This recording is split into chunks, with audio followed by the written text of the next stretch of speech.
khas, nggak cuma suara yang dihasilkan aja yang beda gitu ya, tapi dengan desainnya juga yang punya ciri khas Indonesia, ada batiknya, ada apa sih namanya motif-motif khas Nusantara lah di situ ya. Ini menjadi kebanggaan buat Indonesia pastinya. Nah, kalau Anda penasaran pengen tahu lebih jauh soal si gitar apa sih nyebutnya gitar logam. Gitar logam ini kita sudah kedatangan Kang Ivan Mulia pagi hari ini. Selamat pagi, Kang. Selamat pagi, Kang. Ada Mas Murtiko Ardi juga ya, akan mengiringi kita. Iya, ngobrol-ngobrol. enak banget. Bunyi dentingannya tuh agak-agak berbeda sedikit gitu dari gitar biasanya. Nah, sebenarnya awalnya gitu ya, Kang, waktu membuat gitar ini apa yang ada di pikiran gitu? Apakah emang pengen bikin gitar pribadi untuk dimainkan atau gimana? Ya sebetulnya buat pribadi, tapi mungkin lebih tepat sebetulnya saya tuh terkondisi. Kenapa? Kondisi gimana tuh, Kang? Karena ya tadinya pengen gitar seperti ini, gitar logam, gitar sonator, tapi nggak susah ditemui di Indonesia, bahkan di Asia juga jarang ditemui. Terus terkondisi keduanya karena saya tuh keseharian memang udah di pengolahan logam. Nah, jadi pas kemudian saya berusaha nyari browsing, ketemu ke forum-forum buat lihat proses, akhirnya baru berpikir saya coba bikin aja gitu untuk saya sendiri aja awalnya. Awalnya buat sendiri gitu ya, sampai akhirnya ngelihat peluang bisnisnya gitu, ngelihat bahwa ini bisa menjadi sesuatu yang dipasarkan ke bahkan ke mancanegara gitu. Itu apa tuh, Kang, yang menjadi Itu juga dasarnya? terkondisi juga. Kenapa Jadi waktu itu? dalam proses karena saya join di forum, jadi kita kan ya exciting tiap proses suka di upload progresnya terus minta komen ini. Jadi mereka mengamati dan setelah itu ada permintaan. Gitu. Oh, Nah, jadi emang kita juga nggak di set untuk produksi, tapi ada permintaan. Nah dari situ juga ya berkembangnya dari permintaan, kita belajar lagi seperti itu aja. Nah, kalau boleh dijelasin sedikit, gitar resonator itu sebenarnya apa sih, Kang? Resonator sendiri konsep dasarnya itu di zaman dulu sebelum ada ampli, si suara gitar tuh kalah sama brass section sama instrumen lain gitu. Iya, sama drum Jadi dan lain-lain. waktu itu diakalin biar supaya nyaring. Diterapkan konsep seperti kita bicara dengan corong kertas. Kan jadi suaranya keras. Gitu. Jadi dicoba dipasang di bodi gitar, kemudian berhasil nyaring. Cuma karakter suaranya berubah jadi sengau. Jadi dari sisi volume dapat, dari karakter suara nggak cocok waktu itu. Cuma akhirnya justru populer di kalangan pemusik blues. Gitu. Oke, jadi malah jadi ciri khas sendiri ya. Awalnya buat apa namanya inovasi gitu, ternyata malah jadi ciri khas sendiri gitu di situ kan. Nah, tapi dari proses pembuatannya sendiri sebenarnya perbedaannya di mana sih, Kang? Itu tadi ya di dalamnya itu ya? Iya. Atau ada faktor lainnya? Kalau sebenarnya untuk tenis, saya di luar teknis pembuatan gitar umum karena saya belajarnya bukan dari pembuat gitar, jadi lebih ke adaptasi proses keseharian saya. Tapi sebelumnya ya udah belajar dulu cara tradisionalnya, terus diganti sama tenis sendiri. Oke, boleh dimainkan sedikit, Kang, karena Kang Ivan ini juga dulu gitaris loh. Kalau misalnya kita ingin tahu gitu bunyi-bunyi yang berbedanya gitu. Kecil loh bentuknya loh. Ini bisa langsung dibawa, ada tentengannya.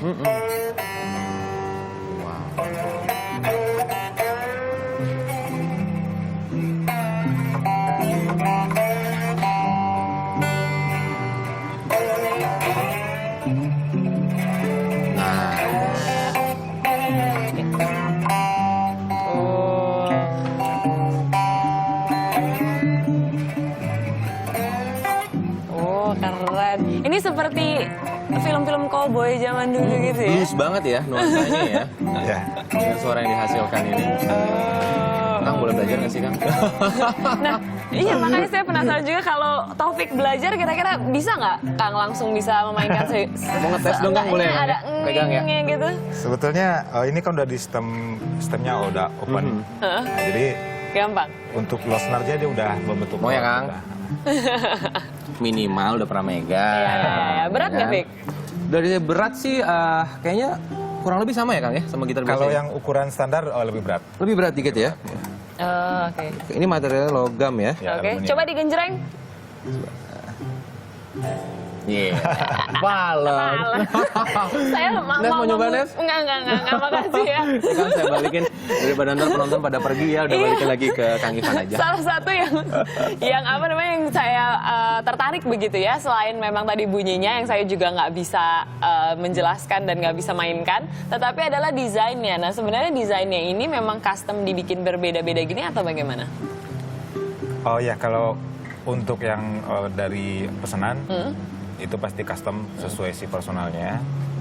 Terus yang di luar itu kalau yang produk sendiri, saya lebih menggali ke motif-motif dari Indonesia. Oke. Pokoknya Indonesia ya. Pokoknya itu tadi kita lihat ada yang batik, ada yang apa gitu. Tapi pengen nanya juga nih selain sama Kang Ivan sama Mas Ardi juga nih, pengen tahu sebagai yang memainkan gitar resonator atau gitar logam ini, yang perbedaan yang paling selain tadi kan udah dibahas soal suaranya gitu, suara yang dihasilkan, ada rasa-rasa beda yang lain nggak sih, Mas? Tone-nya lebih jelas. Apanya? Tone-nya Lebih jelas. Nadanya, suara yang dihasilkan lebih jelas. Lebih nyaring, Oke. lebih ringan, lebih bright gitu. Lebih bright, tone-nya lebih jelas. Lebih suka mana? Yang konvensional apa ini, Mas? Ya, ini lebih baik, lebih keras, lebih enak dimainin. Lebih enak dimainin. Nice. Oke. Kita masih bicara mengenai musik. Jadi musik ini memang apa ya, menjadi penyalur kreativitas begitu, baik dari yang sudah bisa memainkan ataupun yang tidak bisa memainkan. Tetapi ternyata ada sejumlah anak muda nih yang ciptakan alat musik untuk hasilkan alunan suara dan nada yang unik.